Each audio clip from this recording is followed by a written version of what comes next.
All right, let's jump right in. The producer-consumer problem. It's one of those classic puzzles in computer science. You've basically got two processes that need to share the same thing without, causing a total meltdown. So today, we're going to break down the really elegant solution using a cool tool called Semaphores, and we're going to do it step by step. So here's our game plan. First, we'll get a handle on what the problem actually is. Then, we'll introduce the tools we're going to use to fix it, our semaphores. After that, we'll put it to the test with two different scenarios, a nice, simple, clean run, and then a real-world concurrency test to make sure our solution is rock solid. And finally, we'll wrap up with why it all just works. Okay, first things first, what is this problem we're even trying to solve? Well, at its heart, it's all about synchronization. If we don't get this right, we're looking at lost data, major inconsistencies, basically a complete system failure. Let's get really specific. We've got a producer. Its whole job in life is to create stuff and put it into a shared container, which we call a buffer. Then we've got a consumer, and its job is to take stuff out of that very same buffer. Now the catch is, the buffer can only hold so much. So the big question is, how do we get these two to play nicely so they don't overwrite each other's work or try to take something that isn't there? And that brings us to our solution. To keep everything orderly and avoid that chaos we talked about, we're going to use these really clever signaling tools called semaphores. You can think of them like traffic lights for our two processes. We're actually going to use two different kinds. First up is the counting semaphore, and it's pretty much what it sounds like. It's just a counter.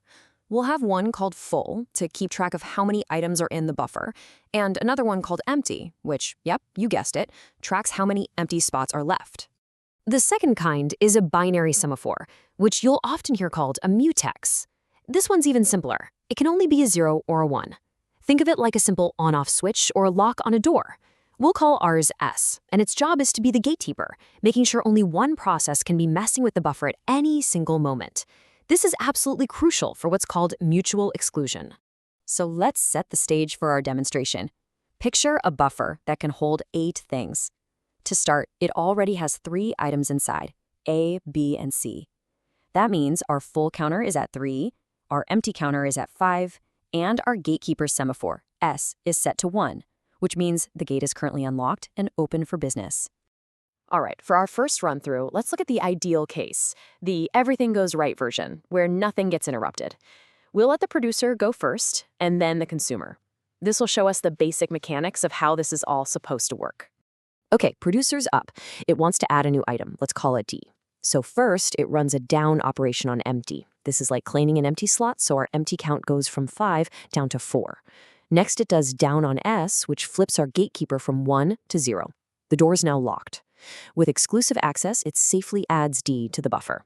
Once it's done, it runs an up operation on S to unlock the door, and then finally an up on full to announce, hey, there's one more item in here. So let's check the scoreboard. The buffer now has D'd. Our full count is up to 4 and empty is down to 4, and S is back to 1, so the gate is open again. Everything adds up perfectly. 4 full plus 4 empty still gives us our 8 total slots. The system is perfectly consistent. Now it's the consumer's turn, and you'll see its logic is basically a mirror image of the producer's. First, it does down on full, claiming one of those 4 filled slots. Then it executes down on S to lock that door. Now that it has secure access, it removes item A. After that, it unlocks the door with up on S, and finally, it signals that a new spot just opened up with an up on empty. And let's look at the final state after this nice, clean run. Item A is gone, the full count is back down to 3, empty is back up to 5, and again, 3 plus 5 is 8. So in this simple, uninterrupted sequence, everything worked flawlessly. No data was lost, and our state is totally consistent. But we all know the real world isn't that neat and tidy, right? The operating system can pause a process at any moment. So let's reset everything and run a true concurrency test. We're going to see if our solution can handle the chaos of the real world. This is where it gets interesting. Okay, we're back to our starting state. The producer kicks things off again. It executes its first step, down empty, and successfully claims an empty spot, bringing that count from 5 down to 4. But right then, just before it gets a chance to lock the door, bam, context switch. The operating system just decides, okay, producer, your turn is up for now, and it pauses it right in its tracks, and immediately it hands control over to the consumer. So let's pause and look at where we are. This is super important. The producer already claimed an empty slot, which is why empty is down to 4. But crucially, it never got to lock the mutex, so S is still 1. The gate is wide open. The consumer wakes up and starts its work. It runs down on full, taking that count from 3 down to 2. And then, and this is the key moment, it executes down on S. Since S was 1, it successfully flips it to 0 and walks right into the critical section. It has locked the door behind it. And just to really put our system to the test, let's say another context switch happens right at this moment. The consumer gets paused and the operating system switches back to our poor producer who's been waiting to pick up right where it left off. So the producer wakes back up. The very next thing on its to-do list is to execute down S. But wait a second. Remember who just set S to 0? The consumer. So what do you think happens now?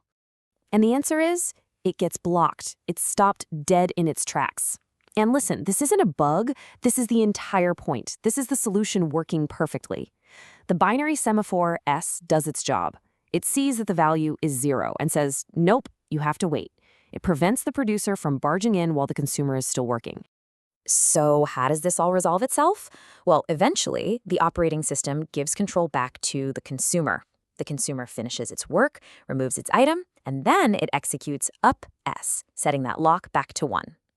The very instant that happens, the system unblocks the waiting producer. Now it can finally execute down S, lock the door, and proceed safely. Order has been restored from chaos. So we've seen it in action, both in the ideal case and in the messy real-world case. Let's just take a step back and really nail down the core principles that make this whole semaphore thing work so beautifully. It really boils down to this, that binary semaphore S is our hero. It's like a bouncer at a club door enforcing mutual exclusion. That single rule prevents race conditions. You just can't have two processes trying to change the buffer at the same time. And because of that, our data is always consistent. What we've really done here is we've used semaphores to turn a potentially chaotic free-for-all into a safe, one-at-a-time process, but only for the supercritical part of the code. When you think about it, this whole system is just a really clever way of creating controlled, orderly waiting lines for things that have to be shared. It kind of makes you wonder, doesn't it? Where else, not just in technology, but in our everyday lives, is this whole problem of managing shared access and preventing conflicts just as critical as it is right here?